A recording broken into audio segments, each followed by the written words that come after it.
A very good evening to all of you. This is CENTA. Welcome to the 18th session of our webinar series for teachers. Today, we'll focus on higher order thinking skills and what it takes to inculcate higher order thinking skills in students. Uh, Today, we have a very special facilitator with us, Miss Pearl Lobo. Miss Pearl is a teacher at Redbricks School, Ahmedabad, and she's also a CENTA certified teacher and a winner in multiple editions of CENTA Teaching Professionals Olympiad. So, and some of you might remember Miss Pearl had conducted a session previously, as a part of the same webinar series, and that was on multiple intelligences. And it was one of the best sessions that we had. And all of you who attended sent us so many great feedback messages that you loved the session and you'd want a similar session. And we've taken your feedback into account, and we requested Pearl ma'am to come back and do another session, and she very kindly accepted. So thanks a lot, Pearl ma'am. So over to you. Thank you for the lovely introduction, Karthik. And it's nice to be back on here. I hope this workshop or the webinar is more helpful again. What we're going to talk about is inculcating HOTS in students. So most of this content is around what you can do in your classrooms, largely during planning and execution. We're going to start off with just an introduction of Bloom's taxonomy, which you all are probably aware of, but I'll just give you a quick recap. Bloom's taxonomy was sort of created by Benjamin Bloom in 1956. It is basically a hierarchical ordering of cognitive skills. So, what do you want your students to sort of be like, or the learning objectives in your classroom? How do you frame that? So, that framework is designed and sort of presented in your Bloom's taxonomy. The levels given there go from basic to complex. We're going to look at the taxonomy a little shortly. The basic idea of the creation of this taxonomy was so that you can define learning objectives and outcomes, but it has evolved into so much more. Not only schools, companies, various other platforms are actually using this taxonomy to rate their employees and future employees. Teachers are using it in their classrooms to design their lesson plans, to design their assessments, to see how their tasks are, to sort of level things out. So there are various uses to the taxonomy itself, but I'm going to focus largely on what you can do in the classroom with it. If you look at the list out here, the common things that you can do in your classroom using the Bloom taxonomy is define your learning objectives and outcomes. We'll discuss what they are shortly. Also, design curriculum maps, plan lessons, create assessments, the tasks that you have in your class to see what level they are sort of catering to, the assignments that you're issuing to your students, what level are they at, planning project based learning, planning inquiry based learning, all those kinds of things. Okay, so it's not limited to this, but largely it revolves around this.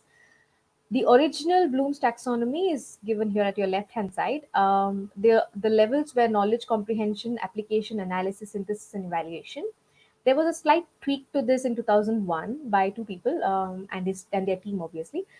Lauren is a student of Bloom's, and David Roth Paul was actually somebody who worked with Bloom's for the original creation. They have revised it considering a lot of limitations that the original taxonomy had, which Bloom's also had projected, and they have taken insights of a lot of experts in the educational sector to redesign the entire thing. Okay, there are very basic tweaks that they've done to the original sequence. If you can see the words that they have used, they have gone from the noun form to the verb form, and the highest orders, that is synthesis and evaluation, they have sort of swapped it into evaluating and creating. It looks kind of like this.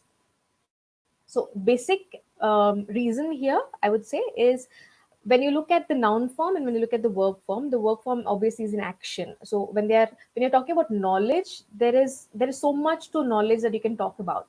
But knowledge itself, when you say it, you can't really define what comes under it. What do you categorize as knowledge? But when you use the word remembering, you're actually talking about the skill that requires you to remember through your memory, through recallability. That's how they have sort of structured this. And the last highest levels that you're looking at, evaluation and synthesis, they have swapped it. The basic logic being there is, before you actually go out and create something brand new, you need to evaluate your own understanding. You sort of cross check what you already know, build up on that, get feedback on that, get better at it, and then go out and create something.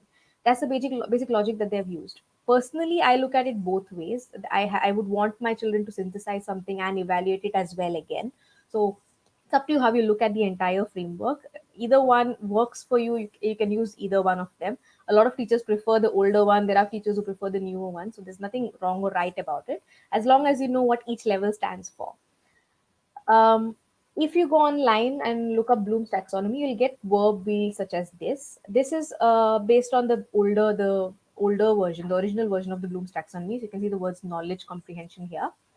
What you have to see out here is look at the cognitive level that you're looking at. Knowledge, comprehension, application, that's the cognitive level. What level you're sort of catering to with your child? Is it the most basic cognitive level that you're addressing, or the higher levels? The verbs around them in the orange ring, they define what kind of task you can allot, or what kind of task you can have in your class to cater to that cognitive ability. Now these verbs are just indicators. So for example, if you're drawing something to represent something that you're teaching in the class. You're drawing the water cycle maybe, or you're drawing the structure of a leaf, or you have identified certain characteristics of a character from a book. Those kind of things are just knowledge elements, because they are out there, they are facts, or they are listed down for you. You just have to go through them and remember them. But when you go to a higher level, if you're drawing representational sketches where you're observing something, or looking at changes that are happening throughout the day and then noting them down as sketches, that's a different level of cognitive ability that you're using. So the verb is not limited out here. You need to be aware that the verb is just indicative that it can address this cognitive ability, but the task itself determines what level you are at. So please do not get misguided that you're using this word and that's why you're using that cognitive ability. You have to be very mindful of about the task that you're setting around it. This wheel is largely for English teachers or language teachers. I have another wheel which is more for the science field. But you can have many more of these examples on the internet for you to sort of relate to the subject that you're teaching. The last string out there is the product that you would expect from a child. If you see, a lot of them are repetitive. Again, as I said, it depends on the kind of task that you're setting. The task itself will determine what level of cognitive ability you're trying to assess or trying to present to your class. Where we can use Bloom's taxonomy. The most basic, obviously, is curriculum mapping. This is something that we do prior to the year start or through the year as it goes along. Planning, teaching, and assessment. I've put that into three different chunks. I'll show you why. If you talk about curriculum mapping, this is largely mapping the core skills that you want your children to have with the content that you're teaching in the class, and how you're going to teach it. So the processes that you're using to teach this content in the class, and how you're going to assess to check the understanding. Now this goes across subjects, across age groups. So when you're doing curriculum mapping, it is best that you define your learning objectives and outcomes using the Bloom's taxonomy. Now, this is critical. In my school, we actually go thematic. So, the entire theme, whatever I'm going to teach in that particular theme, I have learning objectives for all of it. A lot of schools are going chapter wise, unit wise, and traditional method styles. So, there, unless you define a learning objective for your class, it's going to be a topic based teaching that you're going to do. So, you're just going to look at a list of topics. Oh, this is what I'm going to teach in the class. And it becomes very unstructured when you go into the class. So, planning HOTS in such a classroom gets very difficult. The purpose here for having a learning objective and a very clear learning outcome is basically for you to understand what level you want to target that session for. So, the second point, you're quantifying the level of cognitive ability. In simpler terms, this means, do I want my children to be able to define something, to just be aware of something, or do I want them to be able to apply and analyze something, or do I want them to create a brand new product with all that they have learned? So the level that you're expecting from each scenario, that's very different. It can be a very basic task that you're allotting them, or a very complex task that requires a lot more cognitive intelligence to go in there. So this, the defining of your objectives and outcomes actually defines what you're going to do in the class, how you're going to speak in the class, what your children are going to do in the class, and what is the entire outcome of that entire class. So this definition is important. I'm going to give you an example of how we sort of go about it, so you get an idea of what I'm talking about here. Using the Bloom's taxonomy, that helps because you can define the level at which you're going to address it. So the level of cognitive ability, is it knowledge that you're trying to look at, or remembering skills that you're going to look at, or you're going to look at analyzing skills? What is it that you're going to look at? That is what you're trying to define here. I've split planning, teaching, and assessment, because planning for us, pre-planning is not just writing a lesson plan saying key topics I'm going to do in this particular session. That's not how we do planning. What we do is, when we have planned a session, we identify what the learning outcome is for that session. What are we wanting our children to do in that particular session, what kind of questions I'm going to ask my children, what am I going to make my children think about, and then what are they going to do, and what kind of product am I going to have at the end, and how do I conclude the session. So all of it we pre-plan. We don't just look at the topic in hand. Now, this level of planning is important because the kind of questions that you pose in your class, that is what determines the kind of thinking that you're going to have in your class. I'm going to talk about that a little in detail a little later, but this is how you're going to start off. When you structure your sessions, you have to think of all the cognitive levels, and you have to try and address that in some way or the other in the class. Some remembering, some understanding kind of activities where you're just recalling or recapping content that you've already thought, and some tasks where you're applying or analyzing or trying to evaluate situations around you, case studies, and things like that. Those are complex tasks. So unless you plan this out thoroughly, how you're going to pose it in the class, it becomes very difficult to do it impromptu inside a session when it happens. um, the basic idea here is think about project based learning. Project based learning is a kind of learning where you're giving so much onus to the child for their learning. It's not the teacher doing all the teaching there, it's the child learning on their own. That is what we're looking at when we're doing HOTS thinking in the class as well. The basic idea of doing this, from going to lower cognitive levels to higher cognitive levels, is basically to address all your students. Your children obviously are going to be at different levels in your classroom, but that doesn't mean that if you have a higher order task in your class, it doesn't mean that the ones who are struggling are going to struggle with it, because you're always going to start with the simpler task and move on to the complex task. The remembering understanding level is very important for them to have that base before they actually start off with their content. I'll tell you why the sequencing is important shortly. The other thing you have to look at is assessments. Now, largely when we look at blooms, we focus on assessments itself. We look at blooms when we are doing an assessment, we look at how much percentage of my paper is catering to knowledge elements or just awareness elements, and how much of my paper is actually expecting children to think complex thoughts. Am I giving them situations that they're analyzing and they're giving answers on? Am I giving them comprehension tasks? Am I giving them create tasks requiring some kind of creation? So if it is English, if I'm giving them a story writing task at the end, yes, it requires creation. But if I have done the exact same kind of task in my class, it's not really creating right now. Creating means the child is able to create a completely new product on their own by applying all that they have learned before that particular activity. So if I have done a lot of staggering and scaffolding in the beginning to teach them how to structure a story, and then they're doing the story on their own where they're actually building up characters and building up how the plot flows, how there is a climax and those kind of things on their own, that's what your purpose is. Not telling them that this is the story. They are breaking down a story, looking at what the story is, and then creating their story on their own, not the teacher telling them what to do. Okay, that's the basic difference between teaching them traditionally or bringing HOTS thinking in the class. So a teacher sort of pulls out her hands and sort of has a superficial look over what's happening and guides them without giving them directions on exactly what to do. Okay, that is what we are thinking about when we talk about HOTS.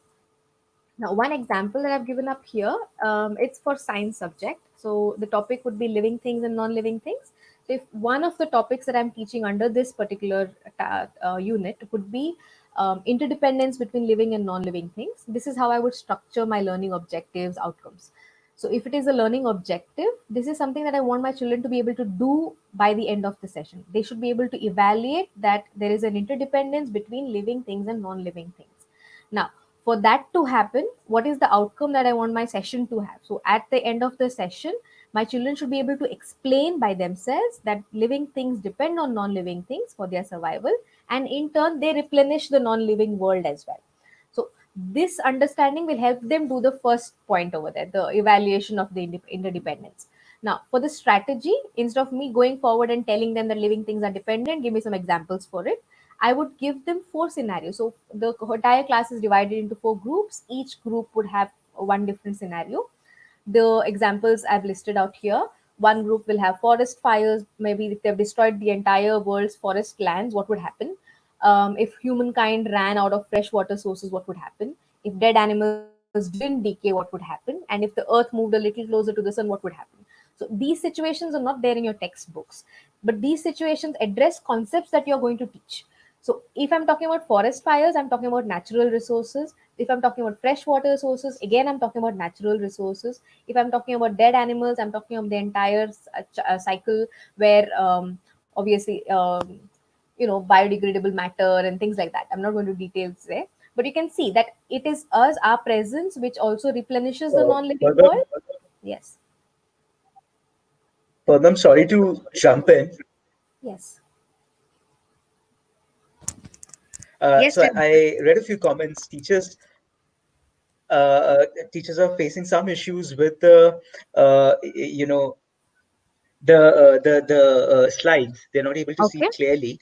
Is it Okay. possible to somehow magnify or increase the is it possible to for you to increase the size of the slides? A little more than this, just a minute.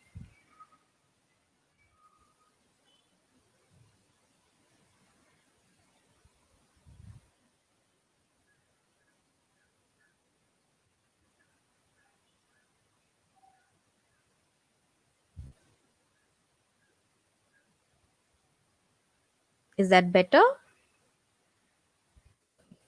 I think it's slightly better. I'd also Okay. request all the viewers to, go on to full screen, and in case you're, watching it on your phone or even on your laptop, And even if you don't look at the slides, that's okay. You can listen to me because I'm just sort of talking about all the content that's there anyway.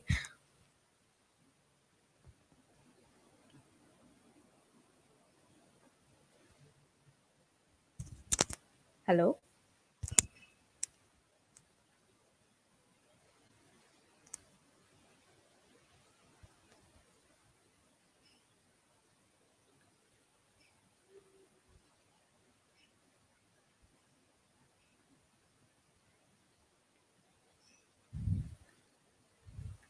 Am I audible? Because I cannot hear anybody right now.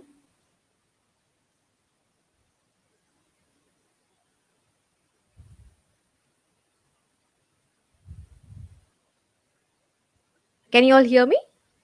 I just need a text on the side to know that you can hear me.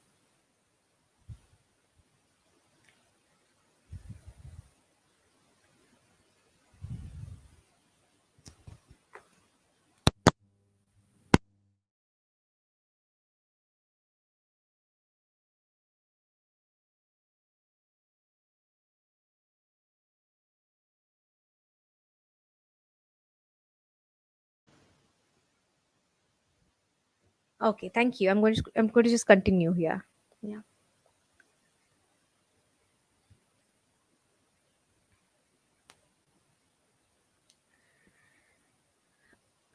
Okay. If I'm talking about the strategy, here the situation here is when four different groups are given these kind of topics. The idea behind the topics given here is they don't have to think about superficial content. If you ask them, okay, how are we depending on the non-living world, you're going to get a few answers, but there's not a lot of thinking going on there. But if I have four different people thinking of four different scenarios out there in the world, they actually put themselves into the shoes of people going through such a problem, and they think about all the things that can go wrong when such a situation happens, and they're going to bring up points which would not be in your regular content. So when I'm talking about replenishing the natural resources because of dead animals which decay and decompose and mix into the soil, and if I'm talking about the earth moving a little closer to the sun, what will happen to the weather and the temperature changes, and what will happen to the water that's existing on earth, all that is something that you want to talk about, although your text is not talking about it. But the main idea behind there is interdependence. That's what you're wanting to talk about. So always look at the concept that you're going to talk about. Are you talking about relationships? So if you're talking about relationships, that is interdependence in this topic. Then introduce things around them apart from whatever is in your text or whatever is the rigid content that you have in your book. Talk about other things as well, so that your children have a lot of things to talk about and come to the content that you're wanting to deliver in your classroom. This will not take them away from the actual content you're wanting to teach in your classroom. This will actually encourage them to talk about more things, not just the ones that you have in your curriculum, but a lot more beyond it, and they will be able to connect that with what they see around them. That's the kind of target that you have to set for yourself whenever you're planning out your sessions. The only downside of that, you have to plan time frames for your sessions. A lot of teachers tend to go overboard with the discussions, and then they run out of time, and then they don't have time to finish other topics, and then they cut down on every other strategy that they have. So plan this out so well that you can do a lot of this in your session and gain the understanding that you're looking for, but have your children do it, not you do it for them. The assessments that I'm talking about, we're talking about MCQs on facts and theories. So if I'm talking about MCQs, these are knowledge based or remembering and understanding based. So if I'm testing them on facts or theories that I've learned, these are very straightforward questions. Even if it is an MCQ, no matter how I've framed it, if it is based on a fact or theory, it is just a remembering or understanding question. If I'm having them classify objects, now this is a tricky one. So if I'm having them classify objects, from flashcards, if I'm giving them living things, non-living things on a flashcard and asking them to sort it, it is still understanding. But if I ask them to classify objects from a 2 feet radius of their home under living things and non-living things, they are going out and analyzing things, because they have to look at everything around them within a 2 feet radius, identify if it is a living or non-living thing, and categorize accordingly. It is not just a limited number of titles that you have discussed in your class that they are sorting. Okay, that requires a higher cognitive ability. Now the task itself, obviously, if it is set for the right age group, it is still something that you would classify as an analyzing task. But if I set this task for a very high age group, like class 9 maybe, then it's not going to be a challenging task. So your age group also matters based on the class of uh, the task versus age group also matters. Creation of a mini ecosystem, now this is a complex skill. If I'm talking about project based learning, this is something that I would probably like to do through a project based method, by giving them the topic of a terrarium and getting them to create it by doing their independent research. So the entire structure of the terrarium is such that it can self sustain. So I'm talking about living things and non living things depending on each other. There is an interdependence there, and the living things survive because of that self sustenance that's happening. And that actually teaches interdependence in a very good way. Terrariums are something that you can actually create in a classroom. It does not require a lot of resources, and they are portable, so that's something that children can take home after they do it. So these are things that you can plan in the classroom, which will introduce HOTS, which will introduce complex thinking, but will not require a lot of your time or energy. It will just require you to plan well. The last option that I've given here is something that teachers generally do. This is a question that I've seen often: exploring solutions to curb overuse of natural resources. But if I'm giving them a general question, I'm just going to have them talk about deforestation, and I'm going to have them talk about pollution and things like that. If I make this a situation where they are exploring how they themselves are using natural resources at their home, or overusing natural resources at their home, and how they can go about reducing that overuse, are there alternatives that they can use, are there recycling projects that they can ensure, are there options other than plastic and wood that they can look at, those kind of things they can talk about. So if you design that task where it is more personal to them, where it's more real life connect, not just general textbook kind of information, that makes even more sense to them. So that's one example how I go about structuring a session. The next one is how I can use HOTS thinking as a teacher myself. Okay, so these words are basically a guide for you. You have to be balanced. You have to obviously know the content that you're wanting to teach, know what kind of learning outcomes and objectives you have in mind, and balance yourself so that you can pace your sessions well, give them enough time, give them enough resources, allow them to think without you sort of budging in and telling them, oh, this is what you're supposed to think. Or teachers have this tendency to fix things in the classroom, or correct or guide so much that they sort of take over, and that's something you don't want. You want yourself to be balanced and aware that you want them to do the thinking. So be aware that your child's need is such, and you need to help them reach the next level.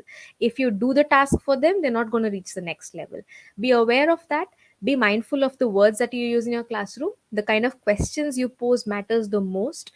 If you frame a question in a way which allows for further thinking and further debate and dialogue, or contradict something that they have believed, so if they have some misconception and you have a statement to sort of shoot down that misconception, or you are introducing a misconception in the class to get them thinking, that is something that allows children to go to a higher order of thinking.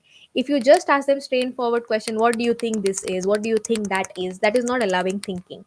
Give them challenging thoughts, give them thoughts that they have. A teacher, they don't expect a teacher to ask them this question, something that puts them in a spot, that kind of a question. Get them to debate, dialogue over it. You will have students who have two different opinions arguing over it. It's okay. That's how you get their thoughts going. That's how you get them to give reasons for their thinking. That's what you want in your class. And be well prepared. If you're not aware of the outcome of your class, your discussions can go haywire. You can have all kinds of discussions in your class without meeting the outcome or the objective of your session. So be well prepared. Keep it in mind that this is what my outcome should be of this session, and my children should be able to do this to reach that outcome. So now how do I go about my session? That will let you keep the focus on during your discussions. So there are a few things that you can keep in mind when you're doing your HOTS thinking in your class. The first, obviously, there's a lot of planning going in there. The first session may be chaos, the first few sessions may be chaos, but you can always reflect on what kind of questions led to higher thinking, what kind of questions led to distractions. You can also think about, if there is a language element in your class, that the kind of questions that you're facing your children are not able to comprehend, then how do you backtrack and go from simple and frame simpler sentences, build up on that, build up on the kind of thinking that they're doing, because children cannot go to higher levels immediately. They will feel worried that, what did the ma'am just ask me, what do I respond to this?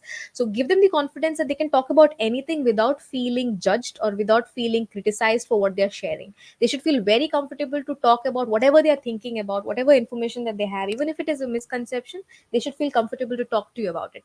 So reflect on how your session goes, see what can work out to make everyone comfortable, so that they can talk about what they are thinking without feeling embarrassed about, what will my peer think if I share something incorrect and things like that. This is a cycle that goes throughout. I have to do this for every single of my sessions, because I keep thinking about what I asked in my previous sessions and what kind of thinking came out because of it, and those kind of things. Second, very important point: do not underestimate your students' potential. A lot of teachers become like mommies, I would say. They feel worried that their children will be put on the spot if they are asked such questions. If I give them a very challenging task, how will they go about it? What will their students group feels like? I mean, there are students who obviously don't participate much in groups. So when you do such tasks, you feel that the child is not going to contribute much. That's where your multiple intelligences come in. That's where your homogeneous grouping comes in. Set tasks which sort of address the student level where they are at, cognitive level where they are at. Try to group them such so that similar cognitive abilities are sitting together for certain tasks, and certain tasks where there are mixed abilities sitting together.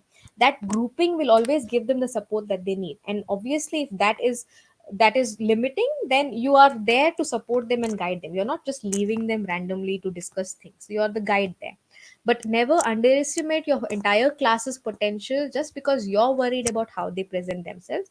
These children are way smarter than what we give them credit for, and you need to sort of use that in your class. Keep your students at the center of it all. A lot of teachers, when we try to give HOTS thinking in our papers or in the classrooms, teachers get worried about what parents will say, what academic scores will be like, and things like that. Now, parents are pretty easy to handle, I would say, because you want any parent would want their child to be able to face what's out there in the real world. When you go out into your careers, when children go out into the real world, they are not going to have structured things around them, that this is the first step and this is the second step and this is the third step. They're going to have problems, they're going to have challenges. They need to have the skills to face that. And that's what you're training in your classrooms, and that's crucial for this age. We all know that. So keep those children in mind. You have to think about what is the benefit for them when they move out of the school. What kind of skills are you giving them to sort of have when they move out? And then it becomes easier for you to talk to the parents and get them to understand initially what is happening. Eventually, when your children get hang of it, you will actually see your parents coming back and complimenting you for the kind of thoughts that your children have, the kind of questions that they pose, and the kind of research that they are implementing. This is something that is tried and tested, and it's personal feedback that I've got, and that's why I'm sharing that with you. Regarding academic scores, Initially, when you have assessment papers that are really core Bloom's taxonomy based, where you are actually asking them really high order thinking questions in the paper, their performances may not be that great in the beginning. I can tell you that in advance.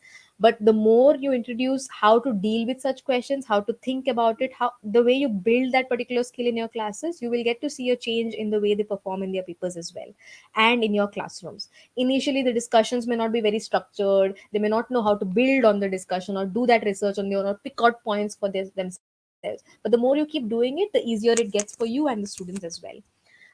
Also, avoid focusing on important topics. Now, when I say important topics, these are in inverted commas, because teachers have a tendency to sort of categorize or chunk things as important, and these are things that I can assess on, and this is what the board assesses on, and this is what the older classes need, and all that. Do not focus on such topics that this is what I'm going to do as HOTS. Okay, entire thing, whatever you're doing in your classroom, all of it is something that is worth exploring. The simplest of things in your class are worth exploring. So for example, if you have an English session where you're looking at the author's perspective and what they're trying to convey through the story, or the narrator is trying to sort of present biases and things like that, that is the crux of your English lesson. But maybe a child in your class is really interested with the character that the author has created, or maybe they like the words that the characters, the author has used in the story. If they want to talk about it, talk about it. Compare why those words are used, compare what happens if the character is removed from the text. Look at what kind of role the character plays in the text.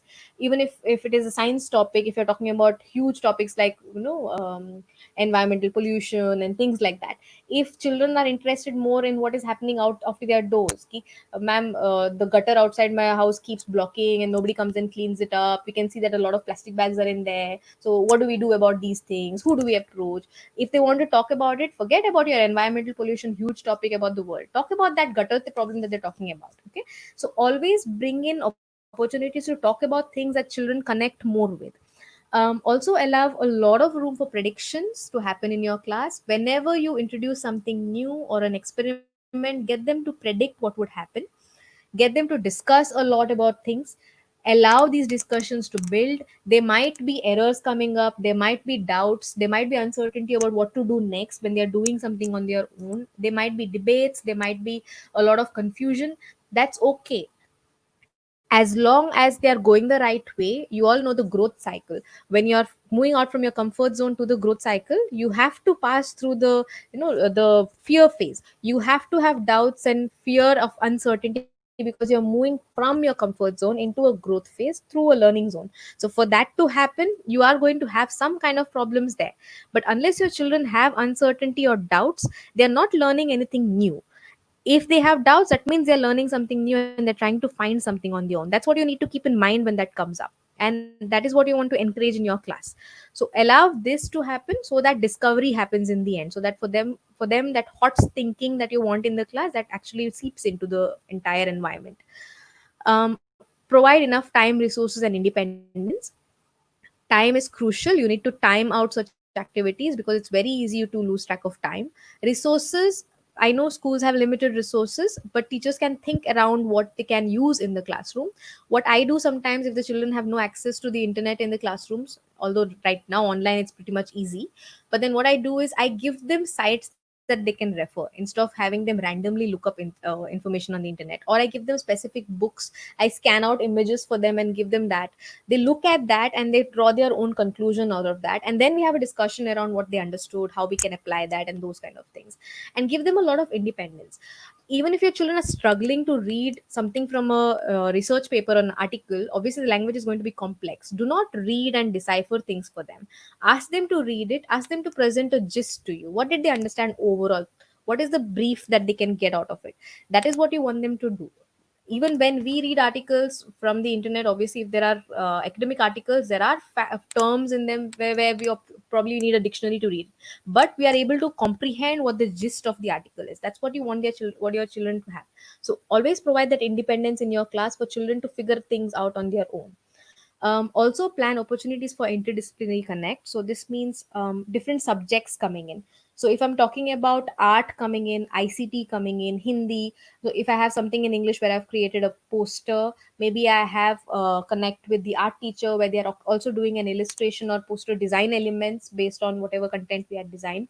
Maybe I'm having another language teacher based on whatever state you're in to translate the entire poster into the native language. Those kind of things, try to look for opportunities to do that kind of a connect. Try to include math into your science sessions, try to do some social studies in your English sessions. You can have a lot of dialogues with your teachers, and teachers are really keen to get this kind of thing done.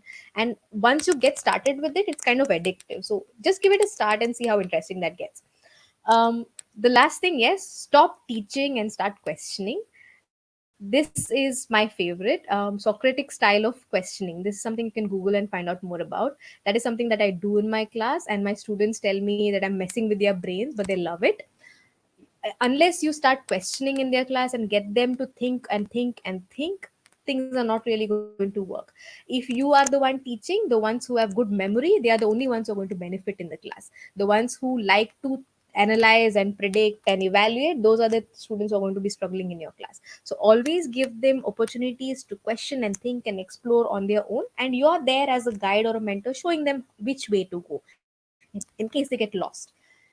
um, Okay, moving on to the entire cognitive ability levels.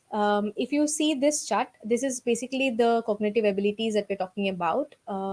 Remember, understand, apply, analyze, evaluate, and create.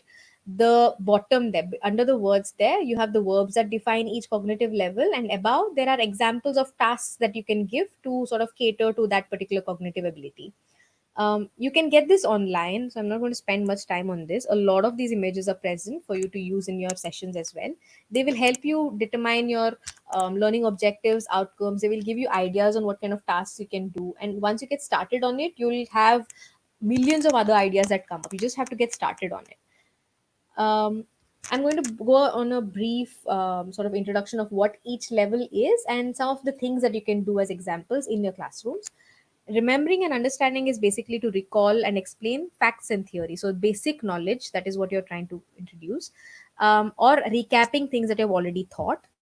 This is basically what something is. So, what is something?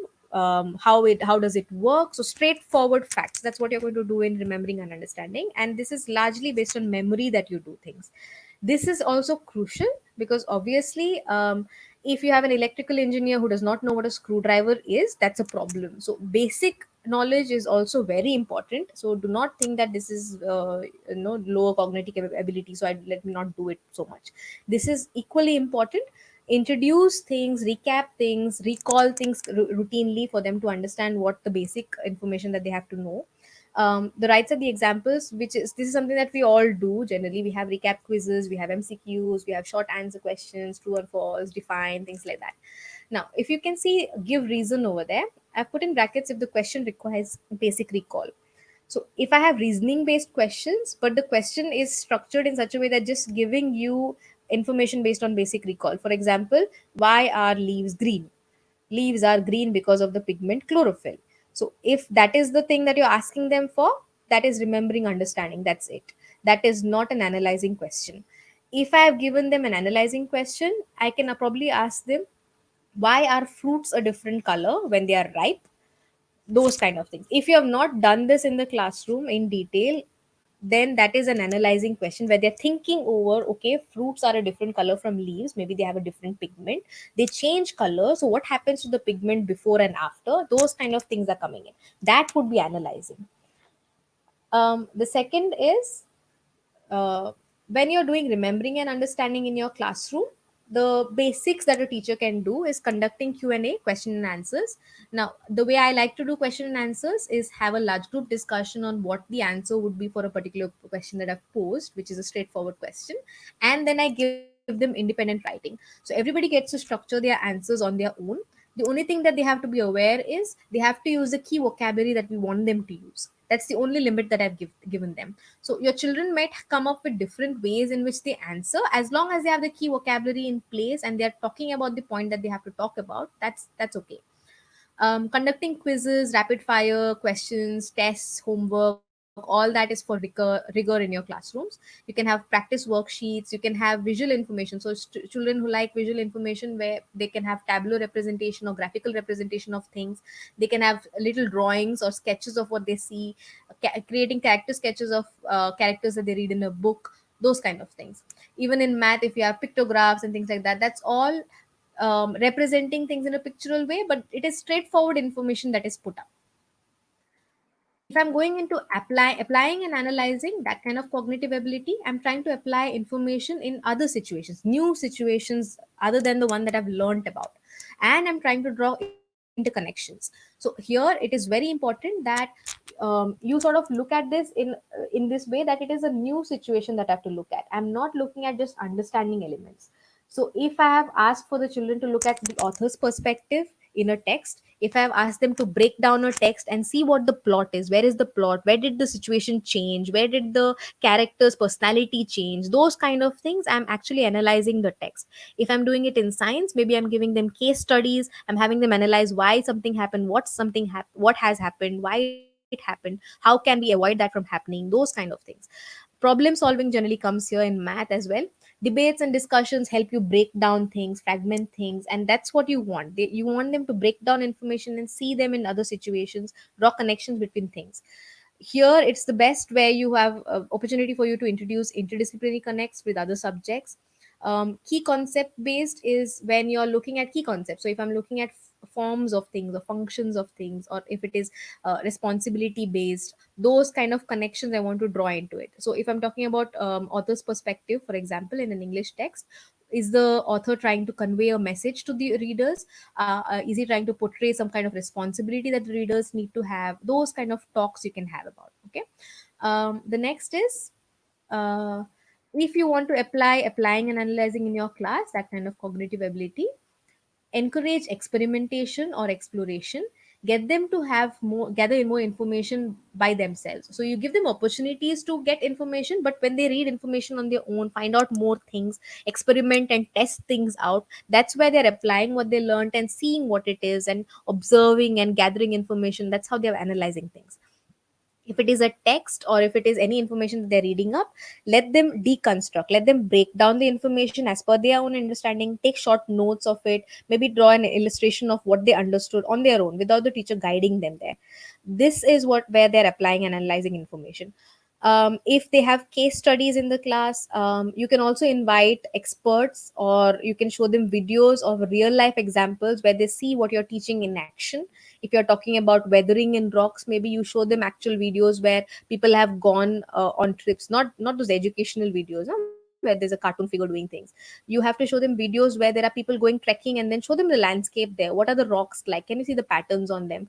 Those kind of things. Let them look at actual real pictures of real people going to such places, discovering things, looking at a volcano, what it looks like on the as it erupts, things like that.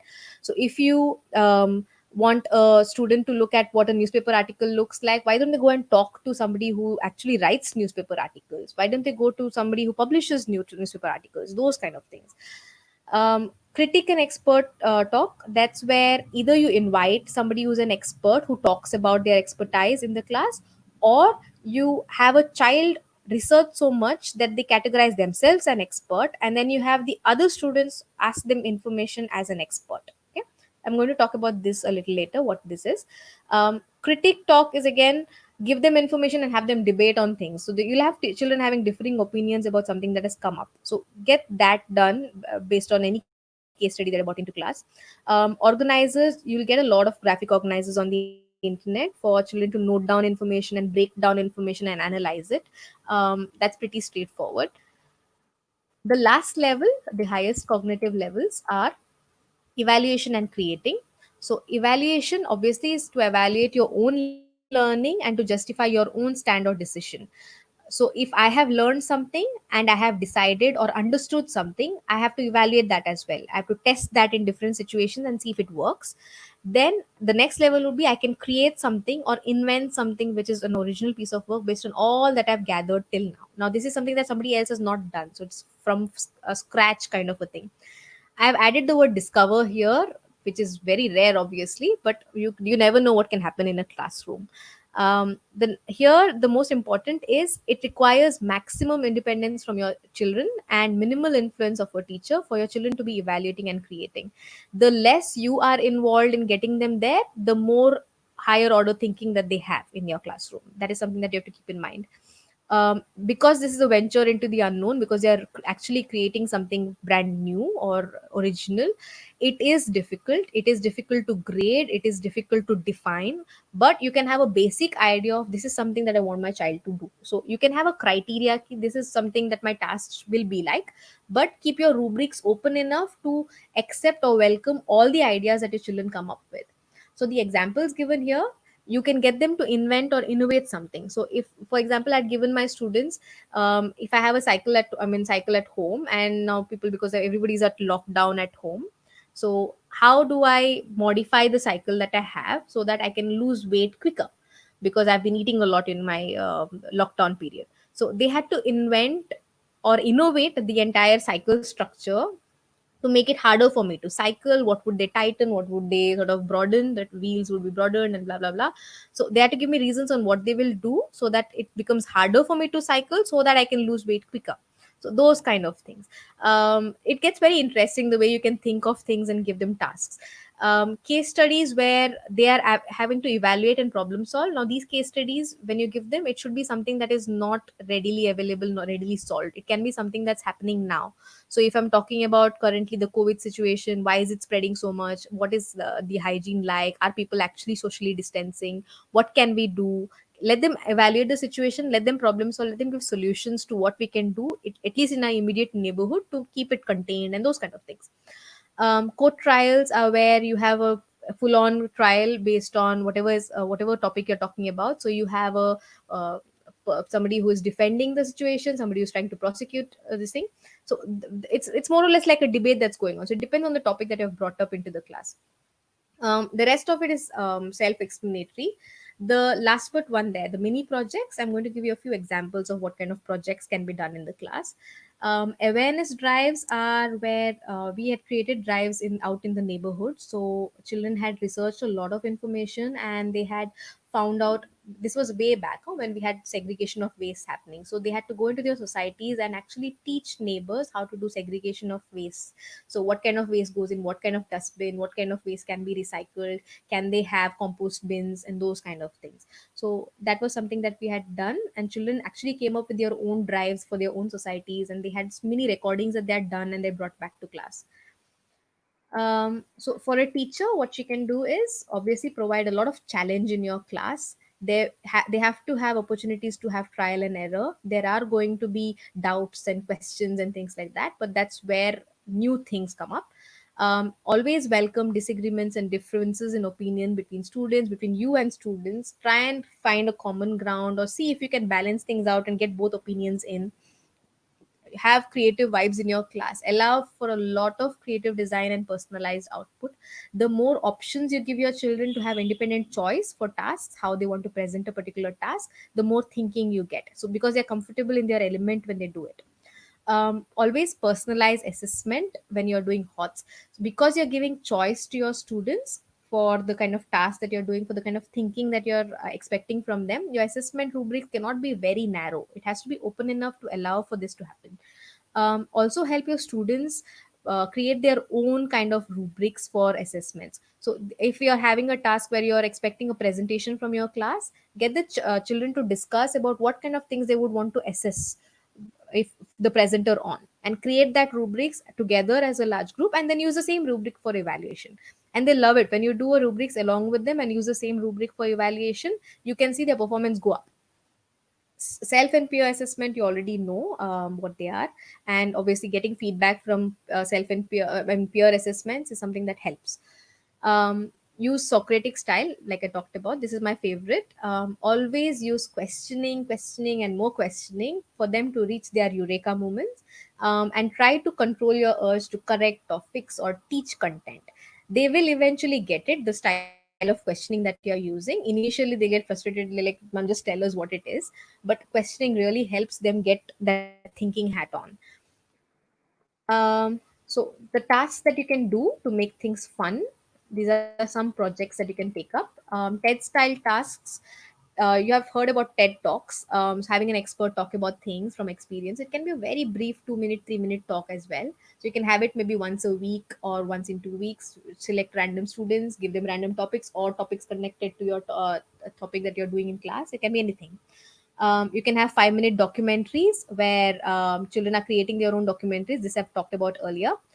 You can have podcasts like radio talks where they are recording voices. So here you can actually do a recorded version of this. And if you have a social media page for your school, put it up. If you have WhatsApp groups from your school where you broadcast to parents, you can do that as well. Get feedback from parents. Get children get when they get feedback from others, that really matters to them.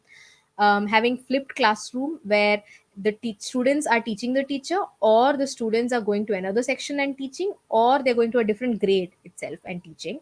You can have blogs or video logs. You can have expert interviews where either you invite experts or children act as experts and others interview them. You can have culminatory exhibits or fairs. You can have student led workshops where they're training other students on a skill that they have mastered in their classes. You can have field work. Now, this is not field trip, this is field work. So they're actually going out and doing a lot of research where they're taking tracings, measurements, interviewing people at a different place, meeting experts in a different place. Like if they go to a newspaper agency, that kind of field work. Teach the teacher. Now, this is something I really like. If you are teaching a complex topic, get your students to find something about the topic that the teacher would not know, and they get to come and teach the teacher in the classroom. So that's something that allows them to do so much extensive research for them to find something that the teacher would not know, and that allows for a lot of thinking again. Um, the audience that you use for most of these tasks where they're presenting things, try to get a realistic audience, not just the other students trying to listen. Try to get a different bunch of students who are not from their regular class, maybe a younger set of students. Try to get maybe parents who are invited to watch the presentation and give feedback. Maybe get an expert from the field who will give them feedback after listening to them. Maybe get other teachers to listen in. The more the feedback from different perspectives, the better it is for your classroom. And the more realistic the audience is, the more serious the students are going to be about the presentation. So get them a little nervous, because that's how they're going to learn. When they are put on the spot for them to actually present something and with 100% of their potential, that's when you get the highest maximum output out of them. The next is allow choice in the roles that they play. If you have teamwork, group work, give them a lot of choice on what tasks they can do and what kind of role they want to play within their tasks to keep them comfortable. If you keep pushing them to the higher skills when they're not ready, it gets really scary for them. So always give them a lot of choice in what they want to do. If you see that they're ready for the next level, give them a slight twist or give them some support to move to the next. And help personalize the evaluation criteria that you're setting to the class so that they're not worried about the kind of performance that you're expecting from them. Also, have self created rubrics for assessments. Get your children to create assessment rubrics at times. Give them guidance on what kind of things they need to look at while creating a rubrics. Get that into your class so that they can actually see what are the things that the teacher looks like or at when you're presenting something, or what an expert would look at when you're presenting something. And try to keep it as real as possible in your class. Don't keep it text based or lesson based, or text very core content based. Try to keep it as real, connected to the world, connected to real experiences the children go through, those kind of things. The last one is implement 20 time. Now, when I talk about 20 time, this is very important. This is a technique that Google uses with its employees. The employees are given 20% of their time to think of ways in which they can do things better in their offices or in their work environment. So here, try to give them 20 times. So you can give them either 20 minutes in a week or a month, where children think about how they want to learn, what they want to learn about, and how will they present what they learn. So that feeds into your project based learning or inquiry based learning style. And the more older the students are, the more independently you can do this with them. So they get to guide how learn things the way they want to learn things. You just have to give them the opportunity in the class and the resources that they need. To conclude, overall, these are the 6 things that you need to remember. Try to use every level, the most basic cognitive level and the highest order level. All of it is important.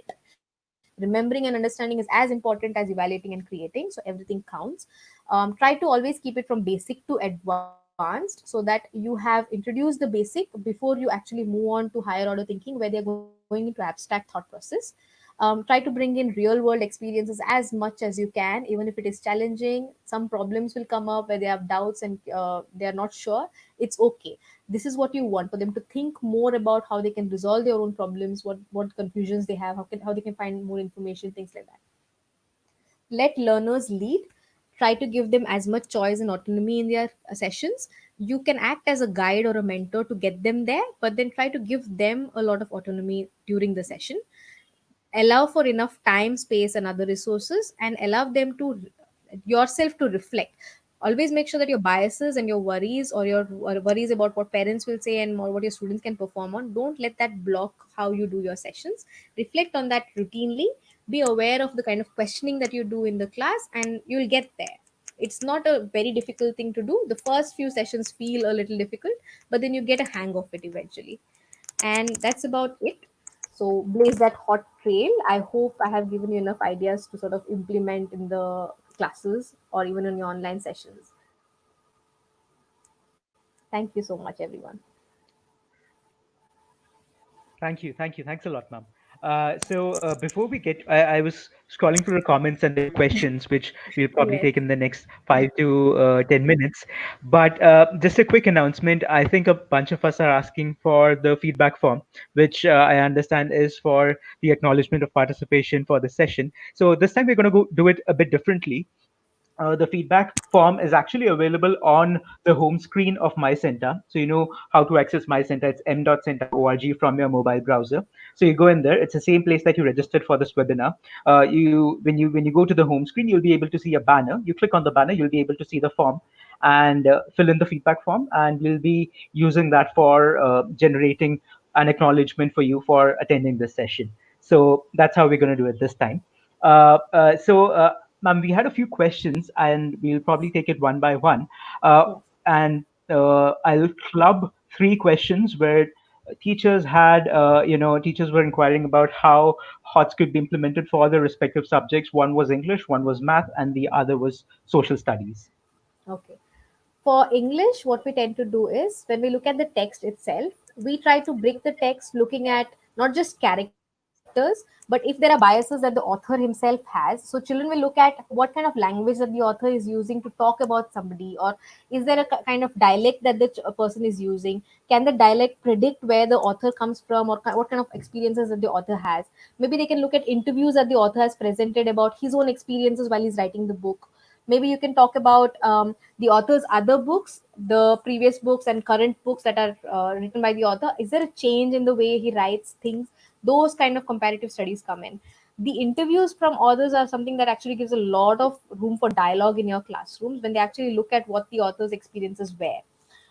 For math, what we do is we try to bring in a lot of hands-on stuff in the classroom. So if you have, I usually deal with primary grades, so I can give you more examples of that. If you have measurements and things like that, so if you are teaching measurements in the classroom, they are actually going out and measuring classrooms, surfaces, the boards, and how much space you require on the wall for that board to exist. How long is it? How broad is it? How much space the classroom floor has? Can it fit the number of students that are present in the class? How much space does each student occupy in the class? Those kind of things. So get them to implement what they have learned in actual scenarios where they are sitting and looking at things and feeling things. Don't get them to look at just numbers on the board. Get them to see that in action while they're doing things. If I'm talking about the other subjects like social studies or sciences and things like that, they have more opportunities for bringing in case studies in the classroom or taking them out for field trips. Right now, I know the situation is very different. So for you to have virtual field trips, that's the only option you have right now. But there are so many virtual field trip options right now where museums have opened up online virtual trips. Get them to look at exhibits out there. Get them to compare how monuments look different over ages, over eras. Get them to look at what materials are being used. Get them to look at actual architecture now. Are our houses different in Gujarat? Are their houses different in Bangalore? Are their houses different in the apartment buildings? Are bungalows different now? How were tilted houses different earlier? Is there a difference in the feel that you have inside tiled houses and tent what is that, flat roofed houses, those kind of things? So there are a lot of ways in which you can do it. For English, there's another thing. We try to bring in media to the classroom as well. So actually listening to movie clips, uh, voice clips, sound clips, author readouts, all that actually helps, because they talk about when the author reads out their own text, they have their own way of reading it, the intonation that they use and all that. So we talk about why is that present, how do we read the text, is there certain differences in the kind of clothing or the food that the author has introduced in the book compared to ours, those kind of discussions. Sure. And there was another question where someone was confused between learning outcomes and learning objectives. Okay. In simple words, learning outcome, the outcome is what should be the final product. My child, when they come out of that session, what is the understanding that they need to have when they move out? The learning objective is what can they do with that information. Now, I have this knowledge of this. So, if I know how to cook pizza, I have learned how to cook pizza. Cooking pizza requires this temperature, this dough, all these ingredients, all that. That is my outcome. And if I have an objective, define or create a recipe to tell us how to cook a pizza. So that is my objective. I'll be able to write down a recipe. My outcome is I have learned how to make the pizza. I know from scratch how to do the entire dressing of a pizza and cooking it in the oven and all that. Okay, that's the easiest example I can give you.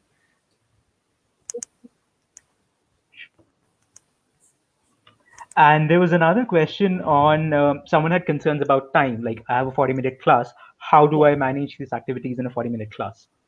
I am talking about 40-minute classes as well. So what I do is we have 40-minute sessions. So we break up the session into either 5, 10, and 5 minutes, and we leave the buffer time out for any spillovers. The 5 minutes are for introduction, where I set up the task. So I set up my children's thought process to the task, and I arrange all the materials. Now this is for older classes. For younger classes, you might need a little more time for the setup. If there is more setup required, I tend to do it before the class actually starts. The major chunk of the class is structured in such a way that I give instructions and I start off the task, and in between when I'm moving around I do mini instructions with the groups, and then in the end we have a small closure where we conclude about everything. If there's a spillover, it again goes into recap, continue, and then conclude. That's how we structure the sessions. Okay. Your tasks do not have to be very complex. It depends on the kind of topic that you want to introduce. All your topics don't need to go this way. You can choose, pick and choose what you want to do it in this manner. Sure. And I think we've covered most questions, and people had questions on whether this PPT is going to be available. Yes, we'll make this presentation available to you. Yes. Also, this video is going to be available as a recording on the CENTA YouTube channel, so you can come back anytime you would want to refer to this, watch it at your own pace, and then you could go through this again. And yeah, I mean, as was the case last time, the comments are really, I mean, they absolutely loved the session. And Thank uh, someone just said that 1 hour is not enough for this session. And yeah, hopefully Pearl ma'am would come back for the third time. I mean, we'll make sure that we get her for the third time.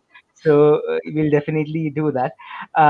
Yes, yeah, and on the attendance, yes, as I said, we're doing this a little bit differently this time. The attendance sheet or the feedback form, that's available on my center. So you go to m.center.org from your mobile browser, the same place that you used to register for the session.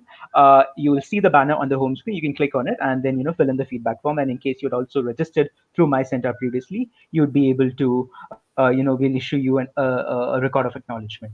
So thank you once again, ma'am. thank Thanks a lot for this session. thank you everyone. Stay safe. Have a great evening ahead, everyone. Thank you.